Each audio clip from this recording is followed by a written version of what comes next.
திராவிட முன்னேற்ற கழகம் என்பது உண்மையிலேயே உணர்வுபூர்வமான ஒரு குடும்ப கட்சி தான். ரத்தமும் சதையுமான தமிழ் உணர்வு கழக பிடிப்புகளால் பிணைக்கப்பட்ட ஒரு கட்சி தான். அதனால்தான் தலைவர் கலைஞர் பலமுறை சொல்லுவார், நான் எங்கிருந்தோ வந்து உங்களை ஆள பிறந்திருக்கின்ற ஆண்டவன் அல்ல, அவதார புருஷனும் அல்ல, உங்களில் ஒருவன், உங்கள் இரத்தத்தில் உங்கள் சதையில் உங்கள் எலும்பிலிருந்து வந்த உங்களில் ஒருவன் என்று அவர் சொல்லுவது அதனால்தான். மனிதமும் அறமும் அரசியல் என்று வந்துவிட்டால் மரித்து போகலாம், மரித்து விட்டாலும் அது அரசியல் என்கின்ற அந்த சதுரங்கத்தில் நியாயத்திற்கு உரியதே என்றெல்லாம் சொல்லப்படுகின்ற காலத்தில் இந்த இரண்டையும் இரு கண்களென, அது கழக குடும்பம் என்றாலும் சரி, எதிர்த்தரப்பினர் என்றாலும் சரி, வழுவாமல் கட்டி காத்து அதே சமயத்தில் வெற்றிகளை ஈட்டிய பெருமைக்கும் சொந்தக்காரர். 14ஆம் ஆண்டு முதலாக நம்முடைய மாண்புமிகு பிரதமர் அவர்கள் ஆட்சிக்கு வருகிறார். 2014ஆம் ஆண்டு அம்மையார் ஜெயலலிதா அவர்களுக்கு 37 இடங்கள். அந்த இதிலே ஒன்று பிஜேபி, ஒன்று பாமக, நமக்கு ஒரு இடம் கூட கிடைக்கவில்லை. தலைவர் கலைஞரிடம் கேட்கிறார்கள், இந்த தோல்வியை நீங்கள் எப்படி எடுத்துக்கொள்கிறீர்கள் என்று கேட்கிறார்கள்.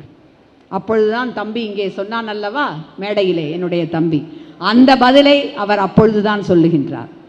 திராவிட முன்னேற்ற கழகத்துக்காரனுக்கு பதவி என்பது தோளிலே போட்டிருக்கின்ற துண்டை போல, கொள்கையும் கட்சியும் இடுப்பிலே கட்டி இருக்கின்ற வேட்டியை போல, துண்டு வரும் போகும் கவலை இல்லை, ஆனால் எப்பொழுதும் நாங்கள் வேட்டியை, எங்கள் கொள்கையை, எங்களுடைய கட்சியை இறுக பற்றி கொள்வோம் என்றார். 2019 அப்படியே நாம் 30 உறுப்பினர்கள் நாடாளுமன்றத்திற்கு சென்றோம்.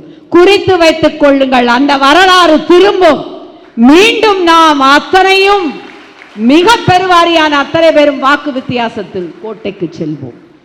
துவண்டு விடாமல், அதே சமயம் அறத்தையும் மனிதத்தையும் வழுவ விடாமல் அடுத்த கட்டத்திற்கு நடத்தி செல்வதற்கு தொண்டர் பலமே முக்கியம் என்பதை அறிந்தவர் கலைஞர்.